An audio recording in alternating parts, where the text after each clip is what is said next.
ब्रह्मनद्यां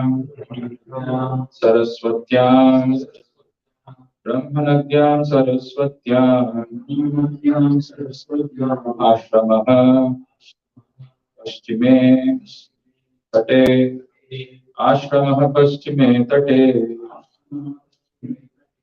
सम्याप्रास इति प्रोक्तः सम्याप्रास इति प्रोक्तः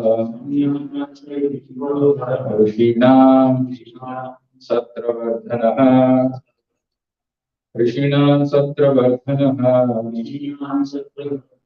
सूत उवाच ब्रह्मनद्यां सरस्वत्याम् आश्रमः पश्चिमे तटे सम्याप्रास इति प्रोक्तः ऋषीणां सत्रवर्धनः सूत उवाच ब्रह्मनद्यां सरस्वत्याम् आश्रमः पश्चिमे तटे सम्याप्रास इति प्रोक्तः ऋषीणां सत्रवर्धनः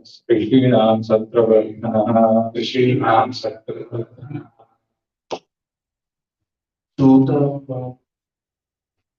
उवाच ब्रह्मनद्यां सरस्वत्याम् आश्रमः पश्चिमे तटे सम्यप्रास इति प्रोक्तः ऋषीणां सत्रवर्धनः सूत उवाच ब्रह्मनद्यां सरस्वत्याम्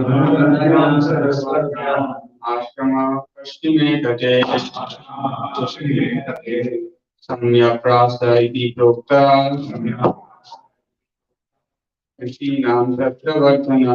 ऋषीणां सत्रवर्धनः सूत उवाच ब्रह्मनद्यां सरस्वत्याम् आश्रमः पश्चिमे तटे सम्याप्रास इति प्रोक्तः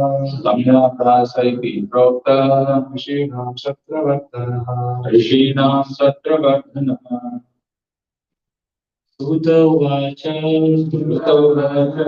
ब्रह्मनद्यां सरस्वत्याम् आश्रमः पश्चिमे तटे सम्याप्रास इति प्रोक्तः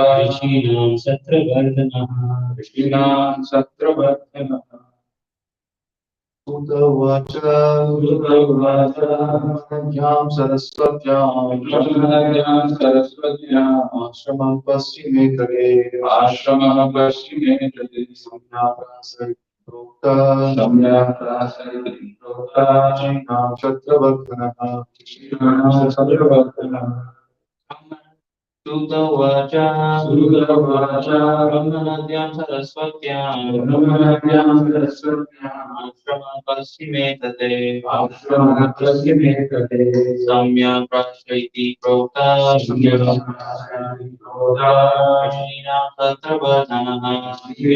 सत्रवर्धनः उवाच ब्रह्मनद्यां सरस्वत्याम् आश्रमः पश्चिमे तटे सम्याप्रास इति प्रोक्तः ऋषीणां सत्रवर्धनः सूत उवाच ब्रह्मनद्यां सरस्वत्याम् आश्रमः पश्चिमे तटे सम्याप्रास इति प्रोक्तः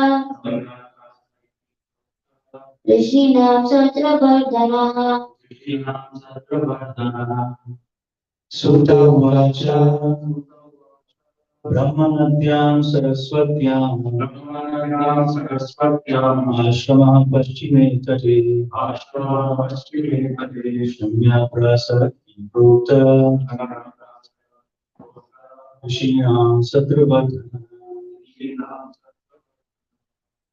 Sutta Uvacha Brahmanadhyam Sarasvatyam Brahmanadhyam Saraswatyam Ashramama Paschime Tate Ashramah Paschime Tate Samyaprasa iti Prokta Samyaprasa iti Prokta Rishinam Satra Vardhanaha Rishinam Satravardhanaha Sutta Uvacha Sutta Uvacha Brahmanadyam Saraswatyam Brahmanadhyam Saraswatyam Ashrama Paschime Tate Ashramah Paschime Tate Prasha iti Prokta Samyaprasa iti Prokta Shinam Shatravardhanaha Rishinam Satravardhanaha. Like Brahmanadhyam Saraswatyam. start with Sutta Uvacha. Oh, sorry. Sutta Uvacha. Sutta Uvacha Brahmanadhyam Saraswatyam. Brahmanadhyam Saraswatyam Ashram Paschime Tate. Ashramah Paschime Tate Samya Sparsha iti Prokta. Samyaprasa iti Prokta Shinam Satra Vardhanam. Rishinam Satravardhanaha. Sutta Uvacha. Sutta Uvacha Brahmanadhyam Saraswatyam Ashramah Paschime Tate. Ashramah Paschime Tate Samyaprasa iti Prokta. Samyaprasa iti Prokta Rishinam Satravardhanaha. Rishinam Satravardhanaha.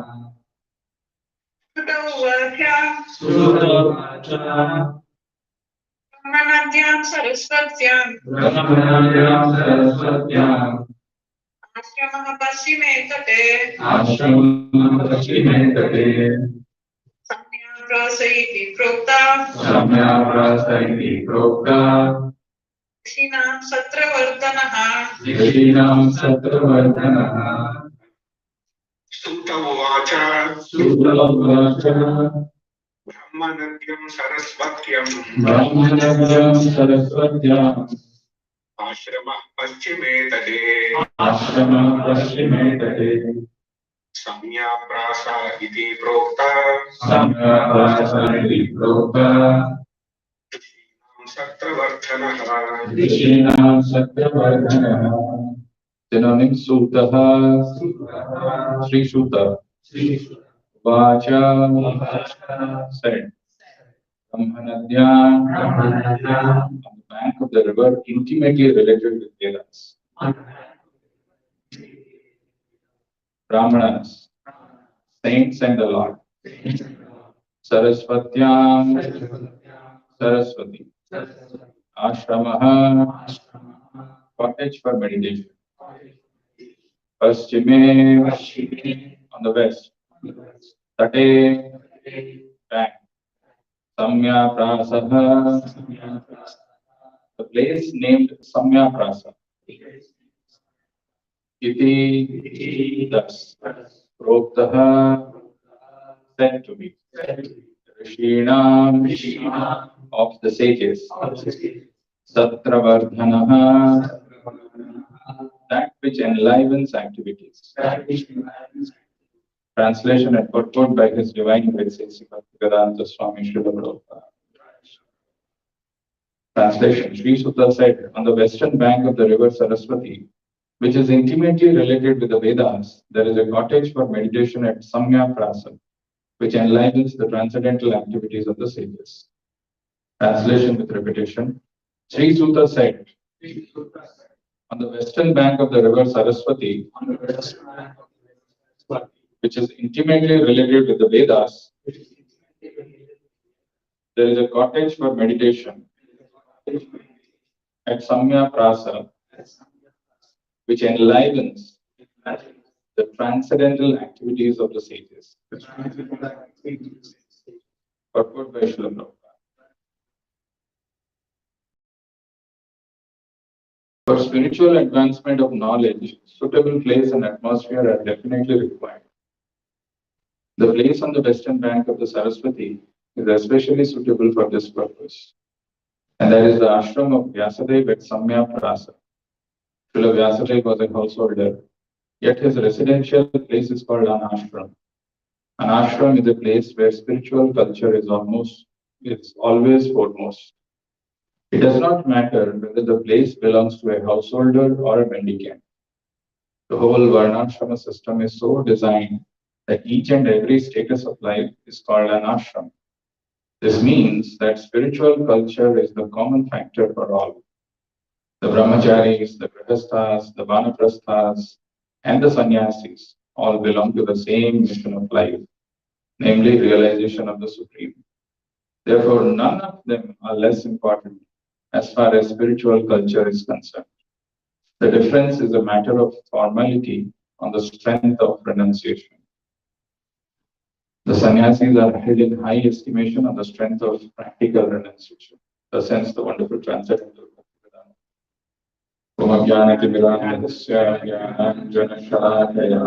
Chakshurunmilitam yena tasmai Shri Gurave Namaha. Om Vishnu Padaya Krishna Krishnaya Bhutale Srimade Bhakti Vedanta Swamin Namine Namaste Saraswate Deve Gauravani Pracharine Nirvishesha Sunyadi Paschatya Vishwakari Jai Shri Krishna Chaitanya Prabhu Nityananda Shri Advaita Gadadhara Shri Vasadi Hare Krishna, Krishna Krishna, Hare Hare, Hare Rama, Rama Rama.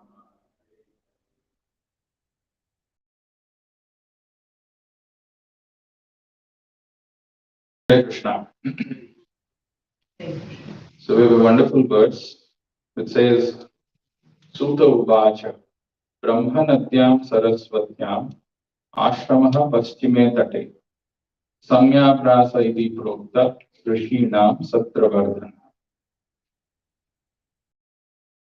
So, if you remember, the first verse of this chapter was spoken by Saunaka. Saunaka Uvacha, that was the verse that we had in the last class, where Saunaka Rishi asked, O Sutta, the great and transcendentally powerful Vyasadeva heard everything from Sri Narada Muni. So after his departure, what did he do? So this was a question by Saunaka.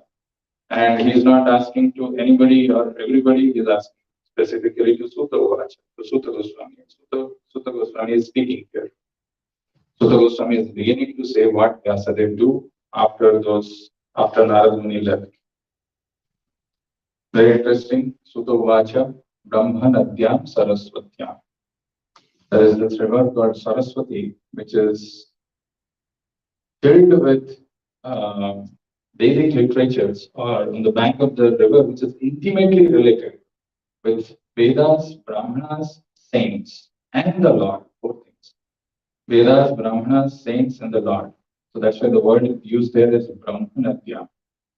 The word Brahma is intimately related with Vedas, Brahmanas, saints, and the Lord.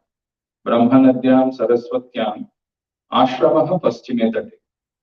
On the western side of Saraswati River, there was a place called Samya Prasa, and there was an ashram. There is a cottage of Vedavyas, Rishina Satravardhana. The Samya Prasa is very beautiful word used here is Satravardhana. This can enliven the activities, the transcendental activities of the sages. So the translation is Sri Sutta said, Sutta Uvacha, on the western bank of the river Saraswati, Paschime Saraswatyam, which is intimately related with the Vedas. Which Saraswati river? What kind of a river? Brahmanadya, which is intimately related with the Vedas, Brahmanas, saints, and the Lord. There are places which are of very spiritual importance or significance. The moment we go there, like Banaras. automatically, even if you are a atheist, agnostic, materialistic, whatever you are, the consciousness changes because the place itself has that much of power. Similarly, this river Saraswatyam is Brahmanadyam, which is intimately related with the Vedas. And there was a cottage, ashrama, for meditation at Samyaprasa, which enlivens the transcendental activities of the sages. Rishinam Satravartana. Wonderful verse. And equally wonderful purport. So we are talking about what leads to spiritual advancement. All of us seated here, we have some aspiration inside us, may not be 100% that we want. Somewhere we have been touched by Prabhupada's message, and we have this goal or aspiration that we should make some progress in spiritual life. This verse talks about what is required to advance spiritually. The first line of the purport, Prabhupada writes, for spiritual advancement, this is the answer, for spiritual advancement of knowledge, a suitable place and atmosphere are definitely required. You cannot just stay anywhere and everywhere and you think that you will make spiritual advancement. That is one of the reasons why Acharyas install deities in a temple. And temples are not just meant for rituals and some blind worship, but they are meant for propagating this Vedic literature. For whom? Why? For conditioned souls who are averse to Krishna, who are busy in their material lives, for them to purify their goals in life. The misdirected civilization, if they pay attention to this wonderful transcendental literatures, the instructions of the Supreme Lord, their goal in life will become purified. So Prabhupada is saying that for spiritual advancement of knowledge, a suitable place and atmosphere are definitely required. We cannot just assume things on our own, that I've got this book, I've got this instruction from Prabhupada, I've got chanting beads, and I will sit anywhere and I can chant. That is why, when somebody is doing his sadhana or is practicing his spiritual life in his householder life or in his home, it has a different vibration. And when he comes to a temple where there are regular deity worships which is performed, whether chanting which is going on constantly, that place becomes surcharged with spirituality. And it automatically helps a person to advance in spiritual knowledge. Then Prabhupada is saying Srila Vyasadeva was a householder, yet his residential place is called an ashram. Now this is a very wonderful thing. It's not like householder life is condemned. Or if somebody is a householder, then there is no hope for him to advance in spiritual life. If he knows how to make his residential place an ashram, all our varnas, Brahmana, Kshatriya, Vaishya, and Sudra, have got the ashrama, right? Like Brahmachari, Grahastha, Vanaprastha, or Sannyas. These are different ashramas. But ashrama literally means who has taken shelter of the Lord. Ashraya is the same word. So ashram, Brahmachari, ashram. Grahastha, ashram. Or Vanaprastha, ashram. Or Sannyas, ashram. He has taken shelter of the Lord. Doesn't matter whether he is a Brahmana, Kshatriya, Vaishya, Sudra, if he has taken shelter of the Lord, in whichever position he may be, that place can be Vaikuntha. But Prabhupada, in the third line of the purport, says that an ashram is a place where spiritual culture is always foremost. This is the key. I may say I'm a devotee, I'm staying in a house, and here it's an ashram. But what defines? What is the definition of a place where how it transforms to ashram? An ashram is a place where spiritual culture is always foremost. And if you read the purport, the word culture is there at least 7 or 8 times. Prabhupada is talking about culture, culture, culture, culture. It is important to understand what is this culture.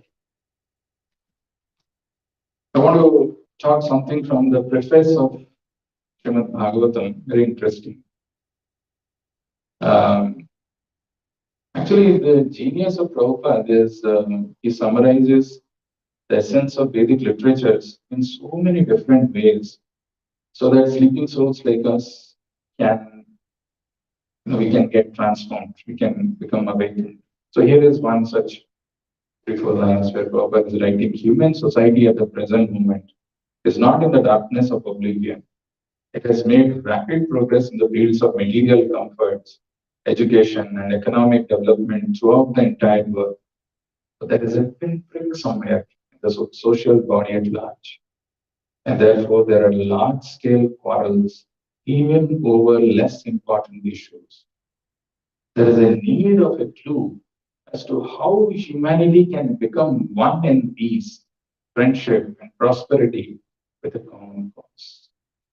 We all agree that the humanity has made tremendous progress. That's what Prabhupada is saying in the fields of material comforts, education, economic development.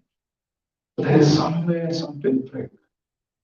There is quarrel. There is countries which are going for war. There are so many social unrest and such things. That is felt by everyone. I mean, we can feel ourselves.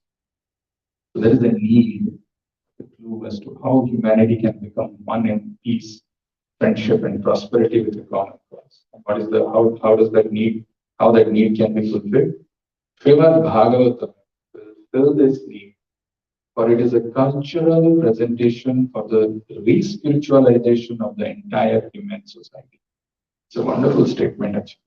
Srimad Bhagavatam will fill this need, for it is a cultural presentation for the re-spiritualization of the entire human society. It's a presentation, and it is a cultural presentation. And the goal of this presentation is the re-spiritualization. We are spiritual beings. We are spirit soul with a human experience, but we have forgotten that. We are madly busy and engrossed in this material world for the comforts of the body. But here is something which can fill that need, that pinprick can be filled, because this book, Bhagavatam, which is not different from the Lord, is a cultural presentation of the re-spiritualization of the entire human society. When we read any portion of Bhagavatam, it is not just about two people interacting or multiple people interacting. There are details which are given, which can help us understand what was the culture. What is the culture which is suitable for accepting the Lord or invoking the Lord in our heart? How can we do that? When we become aware of it, when we become cognizant of it, that this is something which is going to be suitable, we should adopt it in our life. So here is a cultural presentation for the re-spiritualization of the entire human society.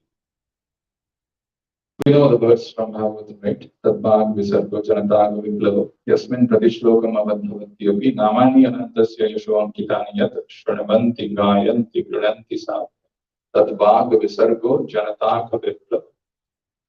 This Bhagavatam's composition, these words can bring the revolution, this directed civilization of this material world. Tadbhag visargo janatago viplavo yasmin pratishlokam avadhavatyapi. Even if the verses, the shlokas are improperly composed. This is humility of Vedavyas, even if it is not properly composed.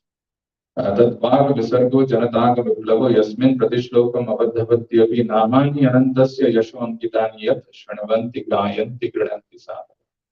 Since this Bhagavatam, even though you assume that it is improperly composed, since this is talking about the Supreme Lord and his activities, even if it is improperly composed, the sadhus, they shranvanti, they hear, gayanti, they speak, and shranvanti, gayanti, grananti, and they accept it. Shranvanti, grananti, gayanti, sadhu. It's the beauty of Srimad Bhagavatam, and we are extremely fortunate that Prabhupada has given an English translation of this, and we are able to read this, we are able to understand this, we are able to at least, we know the goal, what it can do. Maybe we are not very attentive or we are not very serious, but if we are, then it can bring that real revolution, can bring that re-spiritualization in life. If you remember the verse, first canto, first chapter, second verse, where it is mentioned, Dharma projita kaitavo atra, paramo nirmat saranam satam, vedyam vastavam atra vastu sivadam, tapatrayam mulana. Srimad Bhagavatam Mahamani Krite Kimba Pare Ishvaraha Satyo hridi avaruddhyate atra kritihi shushrushvi tatshana. The word shushrushvi, if you see in the word-to-word translation, Prabhupada translates that as culture. There is a culture of knowledge. You come to a temple, there is a certain culture here. You see the devotees are wearing a particular kind of a dress. They have a particular kind of hairstyle. They are putting some marks on their forehead. They are wearing something around their neck. These are all cultures. So it is not just about reading this book or thinking that I have understood. So one has to practice it. There is a culture of knowledge which is required. Like somebody who's doing, who's trying to become a doctor, after he finishes his degree, goes and does an apprenticeship with a doctor or a house surgeon or whatever that is called. Or somebody who's trying to become a lawyer works as an assistant with a lawyer to understand this, to get the culture of it. Similarly, a devotee must, in his beginning days, he should stay with the association of devotees to understand what is the culture. What is the culture and how do I adapt to that? It is not about some theoretical knowledge. One has to learn that. Unfortunately, people, when they are not trained, like all of us, when we joined ashram, we didn't have any understanding of what is the spiritual culture.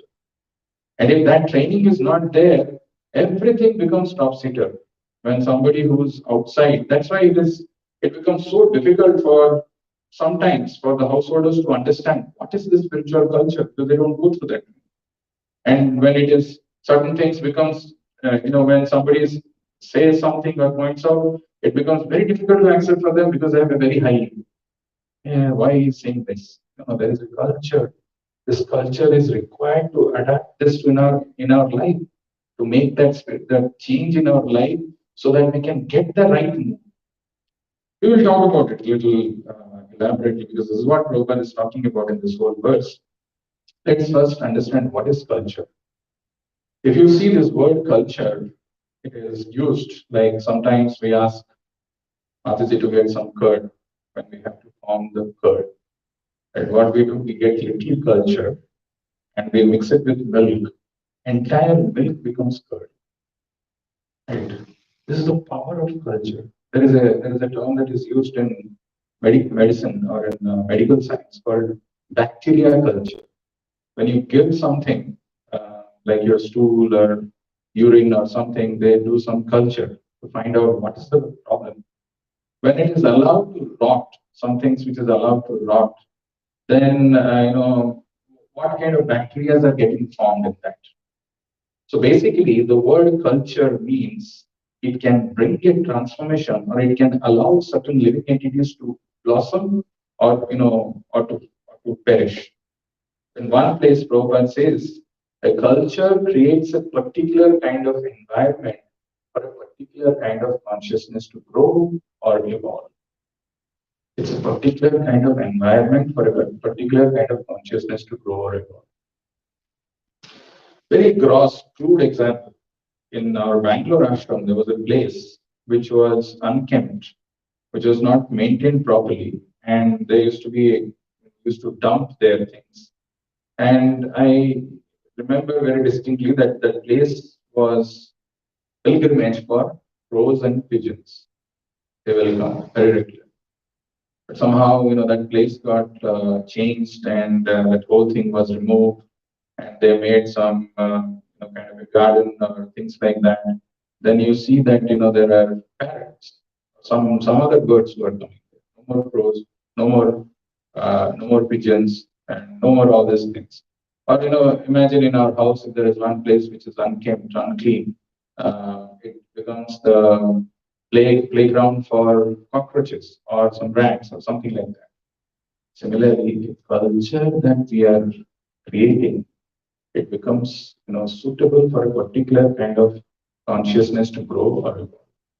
If you open a bar or something, if there is a such thing which is open, it attracts a particular kind of. If you open a temple, it attracts another kind of. So this word culture, to understand this a little more closely, In Bhagavad Gita, Krishna actually talks about two kinds of culture. Just two kinds of culture. Very distinctly, very nicely, very, very powerful these words are. He says, Dvau Bhuta Sargo Lokesmin Daiva Asura Evacha. This is 16th chapter. There are only two kinds of culture. Dvau Bhuta Sargo Lokesmin Daiva Asura Evacha. One is a divine culture, and the other one is called demoniac culture. Dvau Bhuta Sargo Lokesmin Daiva Asura Evacha. Actually, if you pay attention, some wonderful revelations are there about the word culture, because Prabhupada also says, I'll bring back to see how that word Sushrushro is so important in our life. But 16th chapter, Prabhupada, Krishna says, Dvau Bhuta Sargo Lokesmin Daiva Asura Evacha. One is a divine kind of a culture, one is a demoniac culture. One may think a person who has got some halo behind or some who's wearing a saintly dress or robe, maybe he's divine. That's what his divine culture or divine nature is. And somebody who has got long teeth and big mustache, dark color, he's a Ashura or something. No. What it is mentioned very nicely in Bhagavad Gita. But before that, the problem with Daivi or the advantage of Daivi culture or the divine culture and the problem with demoniac culture is important to know. It is said, Daivi Sampad Vimokshaya Nibandhaya Asuri Mata. Daivi Sampad Vimokshaya. The divine culture, one becomes liberated, Vimokshaya. Whereas if somebody has got this Asuri culture, Nibandhaya Asuri Mata. My opinion is that Nibandhaya binds Asuri culture, demoniac culture. So what is this culture? What is Daivi culture and what is the Asuri culture? Very interesting. If you have not read Bhagavad Gita, or if you don't have Bhagavad Gita, first of all, you can take Bhagavad Gita as it is from. If you have a Bhagavad Gita and if you have read it with this particular view about Daivi, divine culture and the demoniac culture. 16th chapter, first 3 verses talks about the divine quality, the divine nature, the divine culture. Sri Bhagavan Vacha Abhayam Sattva Samsuddhir Jnana Yoga Vyavasthiti Danam Damascha Yajnascha Swadhyayastavajavam. Wonderful verse. Abhayam. Abhayam means fearless. When somebody comes to this understanding that his spirit soul, material body is a temporary covering, he becomes fearless. Take the example of Prahlad Maharaj. Take the example of Srila Prabhupada. Fearless, no fear. Sattva Samsuddhir. Sattva Samsuddhir means purification of the existence. This is divine culture. What is divine? It is very clearly given that if somebody who's endeavoring for purifying his existence, Abhayam Sattva Samsuddhir, Jnana Yoga Vyavasthiti. If there is a quest for spiritual knowledge, Dhanam, charity, Damas is to control, Yajna is sacrifice, Swadhyaya. Swadhyaya is reading the Vedic scriptures, Tapa, austerity, Arjavam is simplicity. These are all, this is just the first verse. There are 2 more verses. You will be surprised. Prabhupada actually gives a purport of this verse in some 6-7 pages, maybe 5-6 pages.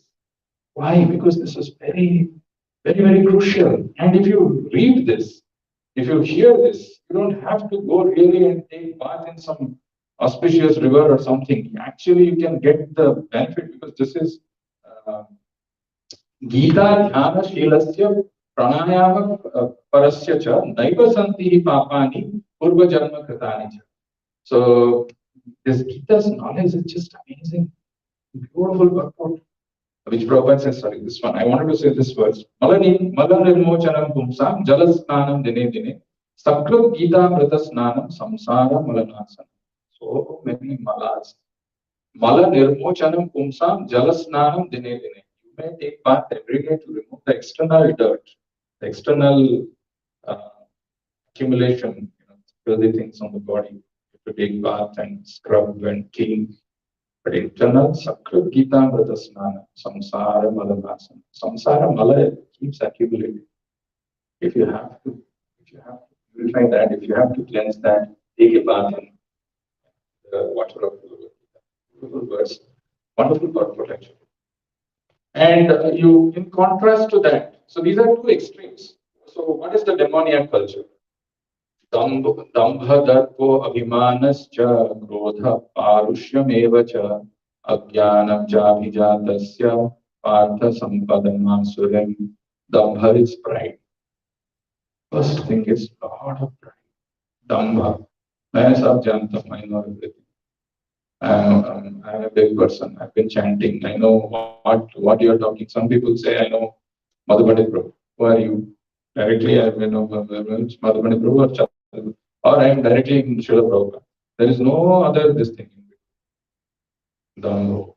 Dambho is pride. Darpa is arrogance. Dambho, Darpa, Abhimanascha. Abhiman is conceited. Very self-centered people. Yesterday we had a very wonderful verse. Unfortunately, some of you were there, some of you were not there. And one of the points which Panduranga Prabhu was mentioning in the class was the person who are less intelligent. What is that? Yanti Deva, Pradhan Deva, Pitranga. No, it was not that verse. Antavanta tu palam desha, yad bhavati alpamedhasha. Alpamedhasha. Persons who are low intelligent, they really don't know what is the real self-interest. They think somehow, in their perception of self, they think if these items are mine, whatever those material things, if they come to me, that's all. So Dambho, Darpo, Abhimana, and they're very self-centered. They want to protect their self-interest, but they don't know nothing. And a great example which he gave yesterday was of that purport of fifth canto, where there was this disciple of Bhaktisiddhanta Saraswati Thakur who wanted to have the matha. We have been discussing about this. So he wanted to have the matha. Bhaktisiddhanta Saraswati Thakur allowed, okay, you want the matha, take it, be happy with that. But Prabhupada writes in the purport, if you are really looking for spiritual benefit, to advance in spiritual life, you should not have any material attachment. People come to temple, they are devotees, but because they are not really aware of them, what is the real self-interest? They ask for some petty, small things. They fight, quarrel. Mera cheez hai. Mera saman hai, main leke jaunga. Or somebody comes and takes some prasadam secretively. Krishna will allow. But you miss out the big thing. Dambho darpa abhimanascha krodha parushyameva cha krodha. If something doesn't go as per their plan, immediately krodha. Anger. Parushyam is very harsh words. Cutting through. Krodha parushyameva cha ajnanam chabhijatasya partha sampadamasurim. This is born of ajnanam, ignorance. Partha sampadamasurim. This is the demoniac culture. These are two extremes. One side is divine and the other one is demoniac. Everything else is in between, some shades, but this is what it is. And the whole purpose is, Prabhupada is saying, there is a culture of knowledge which is required, where you make yourself re-spiritualized, you incline towards the divine culture. Now, what is so one thing which I told is the external fabric, where you see when you come to the temple, there is a culture. You see there are deities, there are devotees, they're wearing all these things, and they have an external outlook. But what is inside them? What are their goals? What are their underlying assumptions? Why are they doing this? So this is also very important to know. Divine people, what is their goal? What is their belief? Or what is that value system that they follow? 10th chapter, 8th verse, Chaturshloki Bhagavad Gita, first verse. Aham sarvasya prabhavo matta sarvam pravartate iti matva bhajante mam bodha bhava samanvita. They know that this material world is created by the Supreme Lord. Everything that we are seeing around us is connected to the Lord. They are very firmly convinced and fixed on that. So what they do, everything that comes to them, they use it in Krishna's service. Iti matva bhajante mam bodha bhava samanvitaha. They are intelligent, they are knowledgeable, they understand this, they see this. Because what a person is, there is a quality of a person inside, and there is an environment which is acting on us, acting on him. And both are important. So the quality plus the environment, when they combine together, the vision of the man is formed. So how a person sees the world, it talks about what kind of a culture he has. So a devotee, aham sarvasya prabhava, he knows that the Supreme Lord is the creator and the entire creation is in relation with the Lord.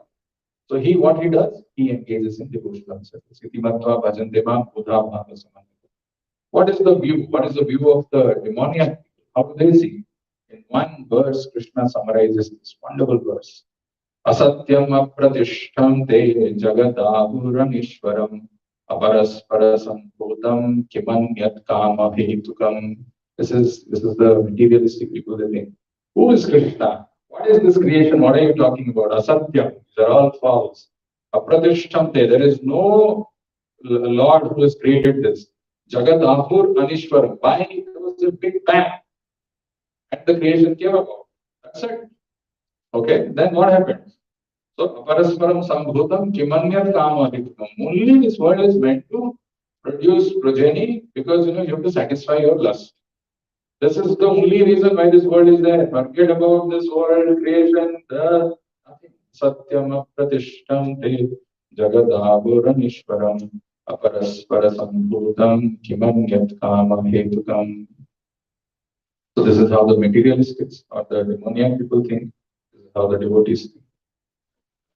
Then one of the things, so I spoke about the external fabric, I spoke about the vision, and there is an underlying assumption behind this. The underlying assumption, the devotees' underlying assumption, why they are doing this or what is their vision, is that they are firmly convinced that they are spirit soul, not this body. They are part and parcel of the Lord and they are meant to serve the Lord.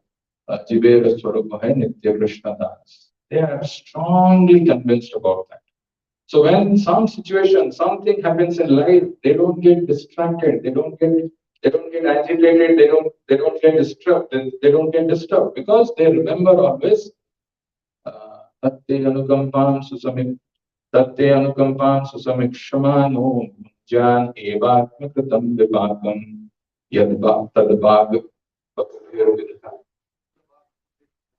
Namaste Jivet Mukti Pade Sadaya Bhav Tadbhag Tatte Anukampam Susamikshama. There are difficulties in life, they don't complain.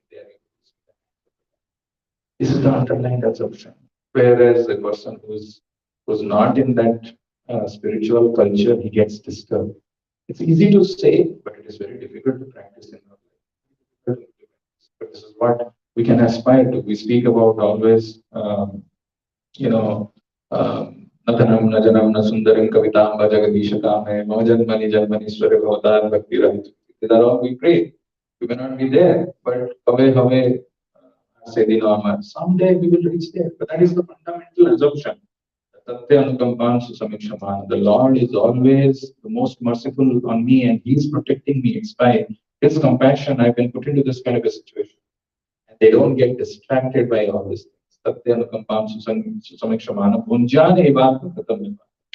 know that the situation they are in is because of their past bad deeds.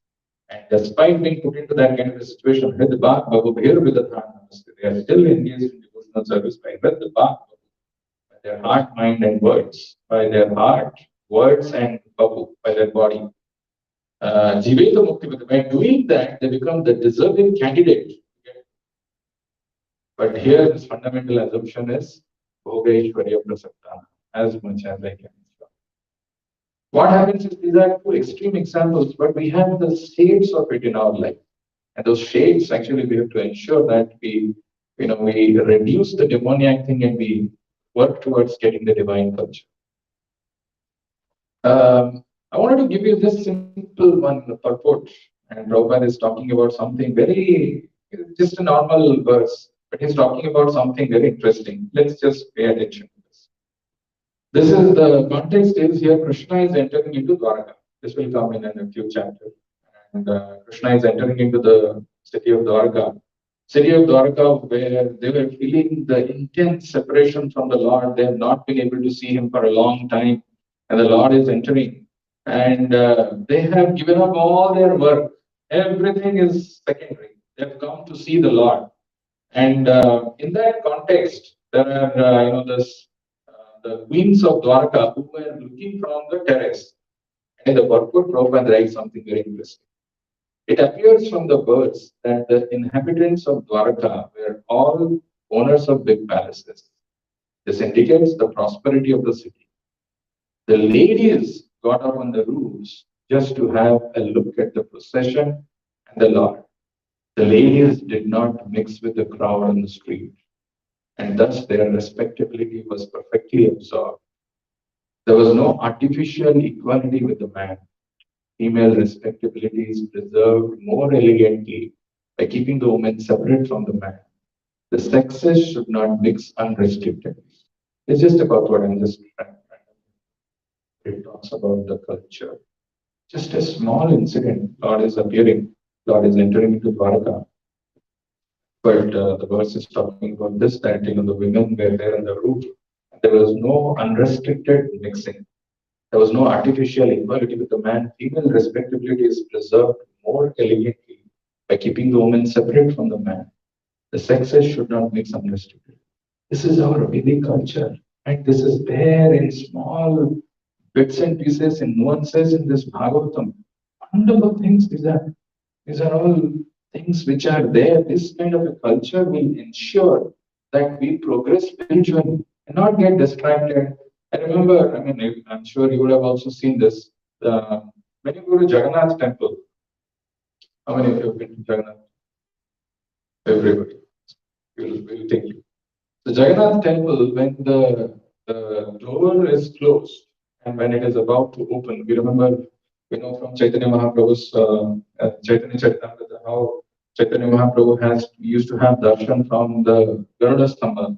And there was an old lady who climbed up Chaitanya Mahaprabhu to have darshan with eagerness. And Chaitanya Mahaprabhu himself is very tall. I don't know how, 7 feet or I don't know what. Ajanu Lambita Bhujau Kanakavadhato. Wonderful bodily feature. And somebody climbed up on him. How she would have done, but she was so eager. But Chaitanya Mahaprabhu, being Chaitanya Mahaprabhu, was compassionate, tolerant.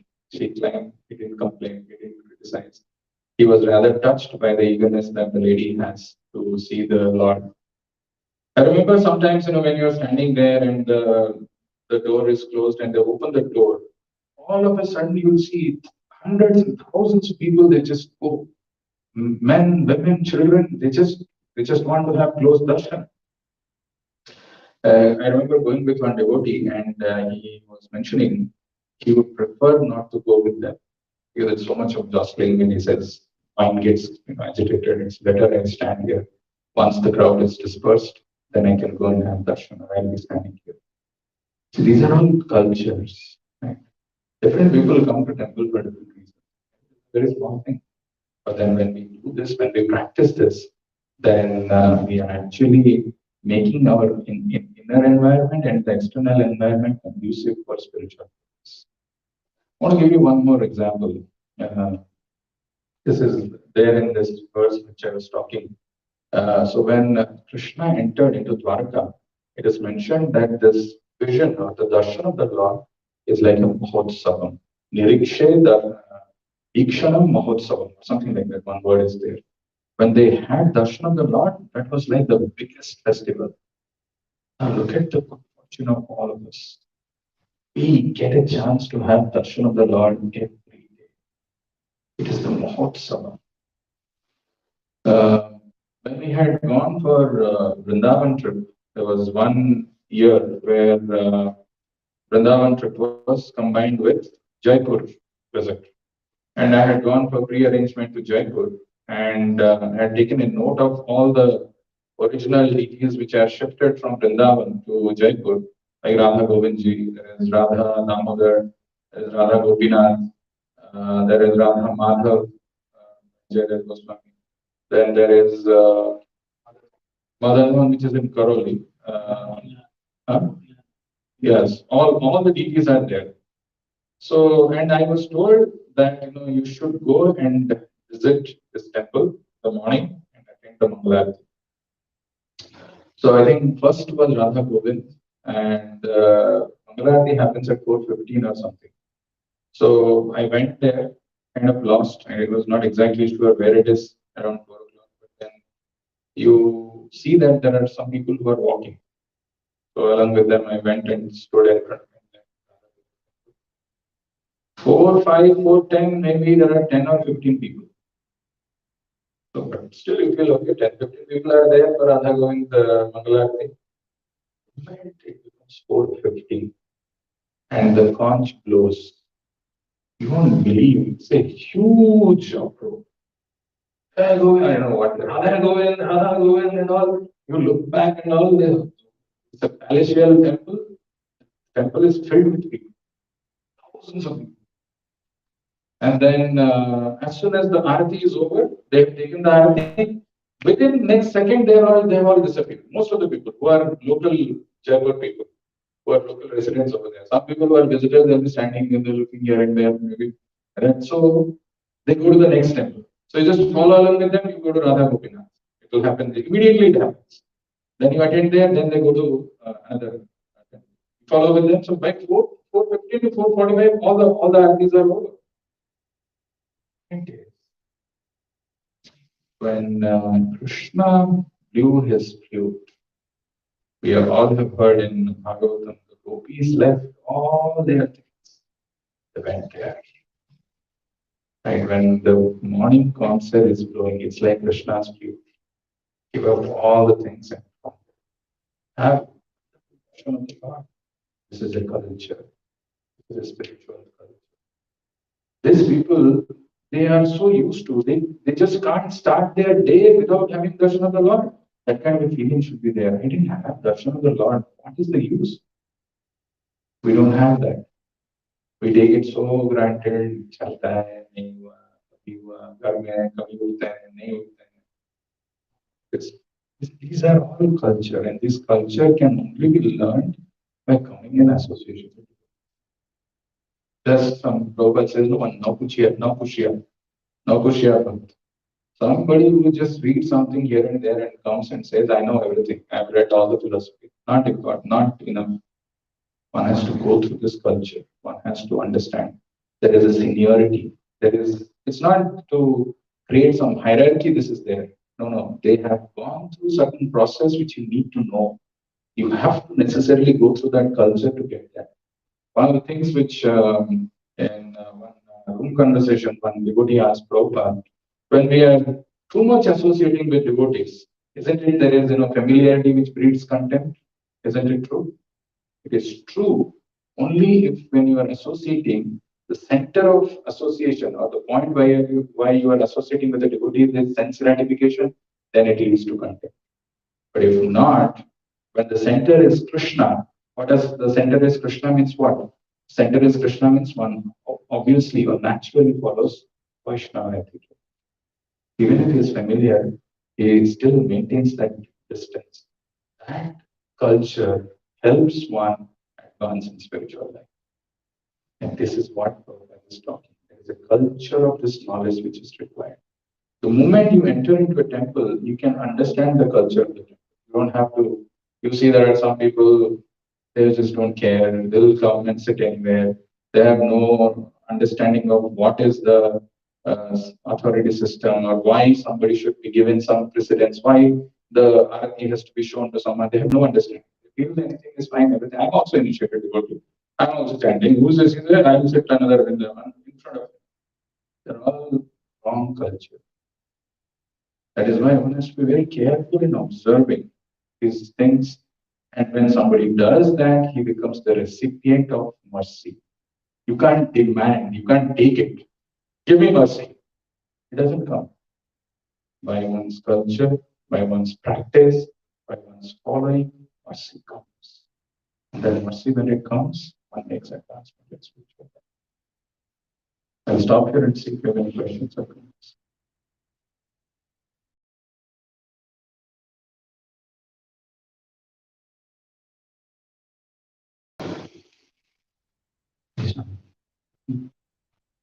to explain that whenever we are entering into the premise. So, like our center should be Krishna. So, and we have also to maintain the distance. We have to. Distance. We have to maintain the distance. So, if sometimes by mistake we do some mistakes, so how do we Ask for forgiveness. Honestly, genuinely, go and ask for forgiveness. Good for your spiritual life. Even if you're not at fault, just ask for forgiveness. The heart will be light, and you can engage in devotional service. Otherwise, it impedes one's spiritual growth. Prabhupada actually very dexterously, if you see Nectar of Devotion, 64 items of devotional, 64 items which Rupa Goswami mentions from the morning 5 o'clock till to 9 o'clock, whatever program we do, all those, maybe we were counting once, I think 55 or 57 items are included already. So he knows. So just by being part of this morning program, I have to have that determination. I should do this. It is not for anybody else. This is for my personal benefit, for my spiritual culture. I should be present. That is a must. Today morning, Prabhu was telling that how chanting in Brahma it is necessary to you can chant in other times also, but chanting in morning time, in Brahma time, it helps one to advance because the time is very conducive. That is how Prabhupada has designed this morning program. So when we do that, when we prioritize our life in such a way that we are allowing this to have more priorities than other things, life automatically becomes different. There was one devotee where in Los Angeles where I've gone to their house. They do a 10 minutes Mangalarati, something like that, but around 6:30 or so. But the intensity of the program is so much that helps them to stay spiritually in a good consciousness, a good state throughout the day. Out of the 64 items, Chaitanya Mahaprabhu says about the 5 important things: Sadhu Sangha, Nam Kirtan, Bhagavat Shravan, Sri Murtira Shraddhaya Aradhana, and Mathuravas. At least these 5 things we should do. Sadhu Sangha is so important to associate with devotees who are advanced to learn this because this is not theoretical arguments or knowledge. A person can learn a lot of things just by the realization of a person who's practicing for a long time. Then Nam Kirtan, then Bhagavat Shravan. Bhagavat Shravan is required. Srimurtira Shraddhaya Aradhana. Have some deities, offer things. Mathuravas, stay close to the temple.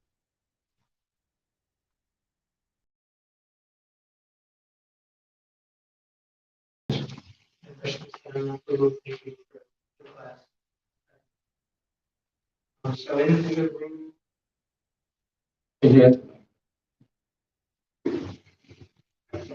in the room conversation that you mentioned, where Prabhupada said that familiarity will only breed contempt if you're using association for sense gratification. I'm a little perplexed on how one would use devotee association for sense gratification. I'd like to know so I can avoid that. Sure. If you could give an example, please. Yeah, so what happens is when you become too familiar, you are seeing only your benefits in terms of material ways. The conversation is not, you're coming and you're asking, okay, he didn't do this, or he could not do some material things. Because, when we are interacting with devotees, day to day, our interaction is related to some service. And there, something didn't happen, this thing, and one crosses the line and says anything and everything about somebody where he has become too familiar. Or somebody is putting hand or something. This person also goes and puts his hands or something. Or he feels if he can speak like that, I can also speak like that. So there, we're not seeing, we're missing out I mean, I may be satisfying my mind and senses by, doing that time, what thing is coming to my mind, that this is the right thing to do. I should reply back, or I should tell something, or I should hit him, or I should tell him. But then we are forgetting that this organization is created by Prabhupada for all of us to advance spiritually. So I should not become too close with someone, because it is not about friendship that we are looking here. It's not like a material friendship where you can fight, where you can quarrel if something is not happening, then you can do that. But in the spiritual, especially with the Vaishnavas, one has to remember what are the Vaishnava ethics. How do you deal with peers? How do you deal with superiors? How do you deal with peers? When we remember that, and when we don't cross the line, otherwise there is something called Maryada Vyatikram. You may have some knowledge, you may have some good point to share, but if you are seeing that somebody else is speaking who is senior to you, you're not supposed to. Keep it to you. It's not like, no, wait, I'll also share, I'll also tell. No, these are all not required. These are all our mind and our ego, which is acting on us to tell that I know better than you. You may be knowing, that doesn't matter. That time you keep quiet. That is where you make advance. So that point, always you have to keep in mind that I'm associating with Vaishnavas who somehow or other are,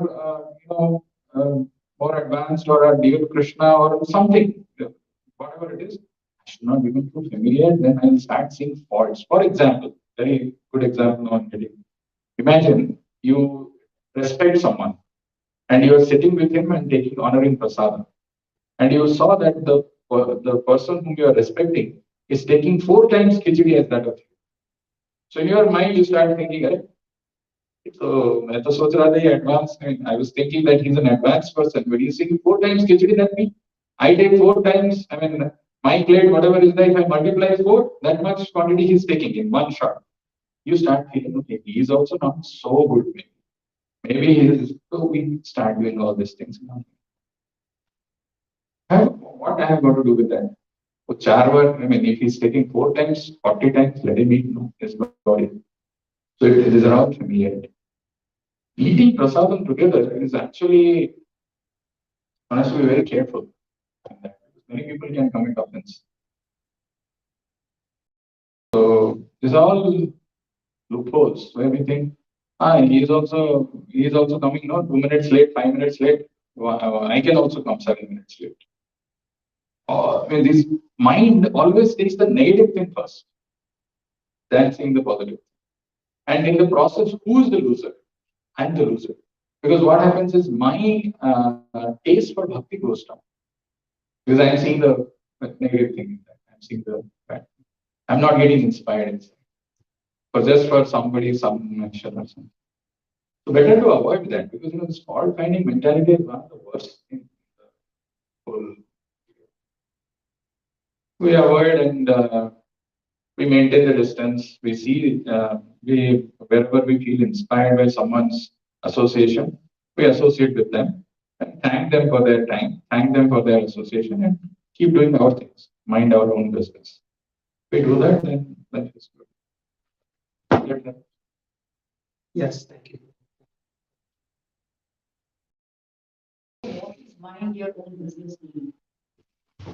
You answer. I don't know which one. I don't have an answer. You have an assigned service, just do that. Okay, so if there is a problem in that service, Hmm. bring it up, right? You bring it up, but bringing it up doesn't mean that you have to quarrel, Or fight. but it's okay to bring it up. To whom? To your authority, whoever has assigned you. There is no authority system. There is no authority, then it cannot be. Then how the services come to you? Oh, okay. That is not your assigned service. If there is service which has come to you, it has to come through somebody, right? So the system, the way it is created, is that you are always with someone. Nobody is independent. Even if it is Madhavadi Prabhu, he says, I'm answerable. So if that is there, you check with him. Check with a mood to know if I am doing right or not. not with fighting. But what if things don't change at all? You don't worry about it. You report it to your authority and forget it. Once, twice, as a matter of duty. Don't get affected by it. But it is not changing. What if you get affected by it? That's the problem. That's the weakness of our heart. Because we think this must change. If it is not changing, so what happens is there are many examples of devotees who have left the temple thinking that certain things should change. This right, wrong. This is right and this is wrong. Wrong things are getting done. Don't get into Madhubana's Prabhu explains this. Don't get into the paradigm of right and wrong. You have done your duty, be happy with that. You have informed, leave it at that. Let your mind not go too much into that and say that why no action is being taken. Because when you see that it is not being taken, it is only affecting you adversely. Okay. So, but what if it is affecting the whole organization? How do you know whether it is affecting the whole organization? I don't know. Maybe I know. How can you know? It is Srila Prabhupada's organization. He is allowing it to happen. I know something is not going the right way. What should I do? Don't worry. First important thing is your own kirtan, your own sadhana. If that is getting affected because of something which you are saying is not happening, what is the point? You may win that, you may make it happen with all your efforts, but in the process you are so disturbed, you are not able to do your sadhana. You are not able to do your bhakti, which is more important.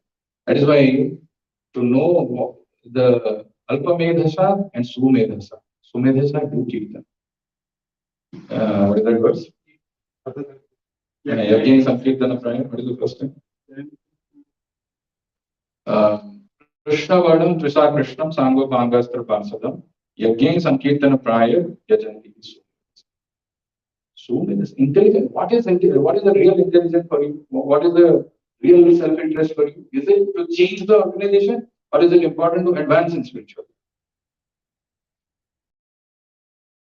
We get into that thinking that this is my responsibility, this is my moral this thing, I have to do this. In the process, I make enemies all over. And my own consciousness inside is affected. Just leave it. Leave. That is the austerity of mind. Just leave it. You do it as a matter of duty and form. Once, twice, thrice, after that, leave it. Yeah. Not more than that. Solution is simple, accepting is difficult. Mind doesn't give up. The material world is an imperfect world. Not everybody is perfect. To look for perfection in an imperfect place is not right. Right. So in that sense, when it's material world, everyone's affected by the modes of material nature. So when you're talking of culture, right? When you say the temple devotees are there, brahmacharis are there, they're also affected by modes of material nature, 100%. right? We are everyone. So how do you how does that culture come? When you see that person is affected by mode of material nature. So how does a grahastha take the instructions from the brahmachari? Or the Because person your spiritual life is safe when you take the instruction and do it. Don't bother about what he is doing. What is his business? That's none of your business. No, that is okay. But when that mood of the way it is said or the tone it is said or the way the instructions come, some people can't take it. Yeah. So that is their problem. That one no, it affects the recipient also. No? True. Then what should that recipient do? So if the recipient also becomes rebellious and starts talking, two things happen in that. One, he is doing it is leading to some bitterness in his mind, may lead to Vaishnava Para. Second, he will not be able to do the devotional service. So for a reason, like the bull could not identify Kali as the immediate cause. You got to know that this is happening by the sanction of the Lord. Important thing is not to get into this tone why he used. Important thing is I am getting the devotional service to do, let me do it. So it is better to just stay away, right? For our own spiritual good, not that it's you, everybody gets that kind of instructions sometimes. I'm saying in general, people can, so many people can talk in so many different ways. But if I get affected by that, that means I'm allowing the other person to control my life. The material world is. No. The control of your life lies with you. True. But then there's the authority system that comes. Let the authority system be there. Authority system is not meant to pinas to ma'am. What is that verse we say? Dasa, pinas to ma'am. It is not meant to pinas to. It is not meant to crush someone. So it is basically our ego which doesn't allow us to take instruction from someone. I want to do it myself. Nobody should say anything. Whatever I do, that is the best. We don't want to get correction. Menial services in temple, when we join temple, we also come with a lot of ego. I'm so and so, I've done this thing, that thing. And when somebody instructs and finds faults and says this is still not done, it is not a very pleasant thing. But you have to do it, and when you do it, that is good for you. That is good for me when I'm doing that. Moment they'll answer why he said me and how he said me like this. The tone was not right. Then it leads to Vaishnava. My taste for devotion goes away. Let him suffer for what he is doing. No, let him do what the person who is telling you like that, he will get his reaction. You don't have to worry about it. But the moment you worry, then it affects. Doesn't.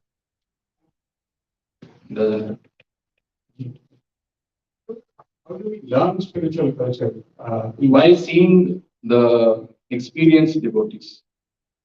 Observing. By observation, by following the instructions, by asking and clarifying, not doing independently.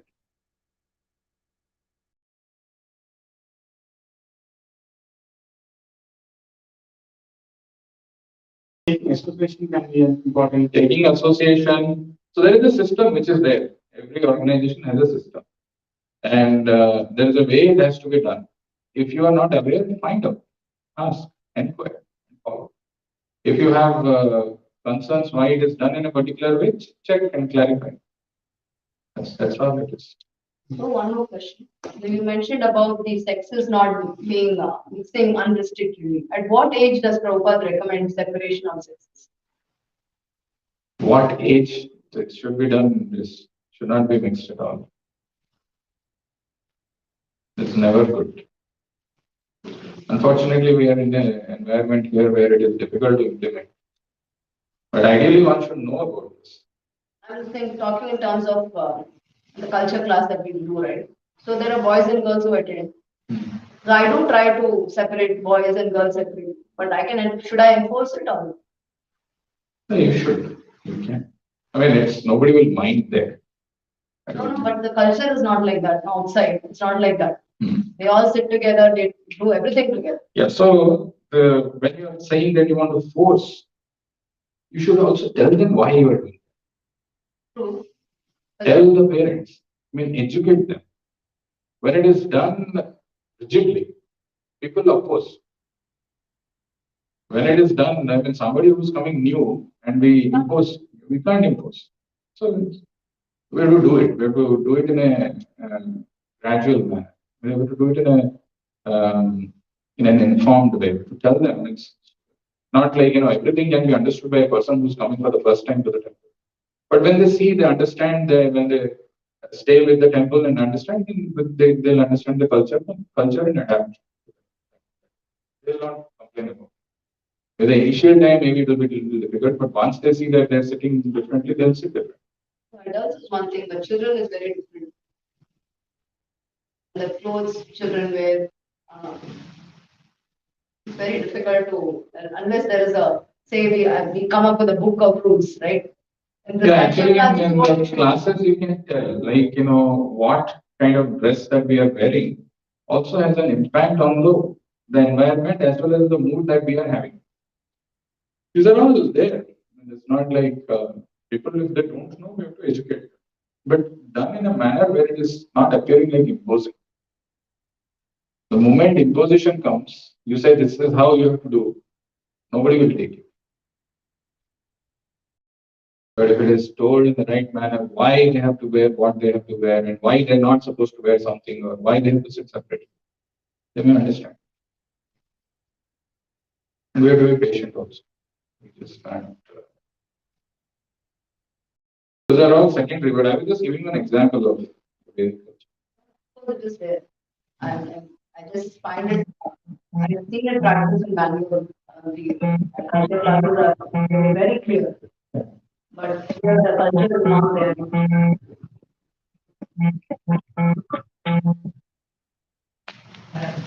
Yes, please. You give example of how the Muni and Huh? that Brahmananda and Garuni, Yes, right. so they were overpowered by someone first, who is teacher. So in here also we become overpowered by his words and all. And we go in the wrong direction. So how do we avoid that? Or we become like bored. We go in that board then. So boards.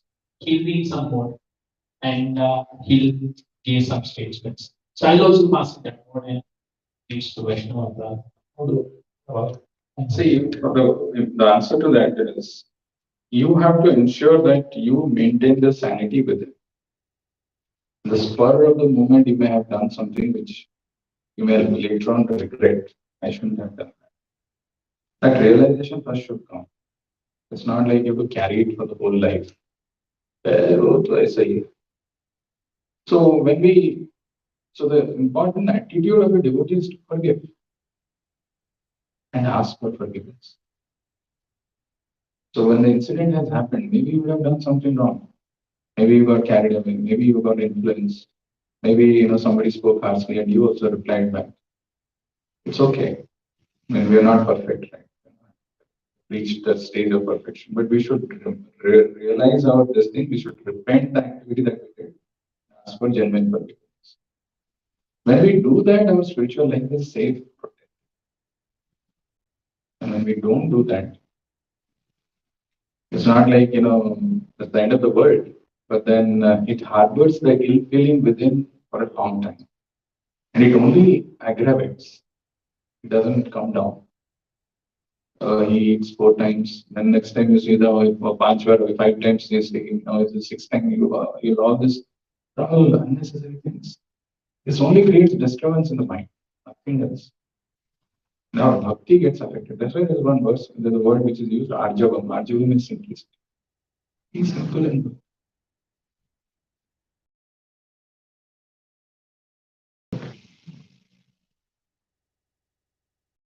So that moment to control is difficult. But at least later on you should take corrective action. Stop here. Grantra Srimad Bhagavatam ki, Jagat Guru Srila Prabhupada ki, Jai Gaur Premanand.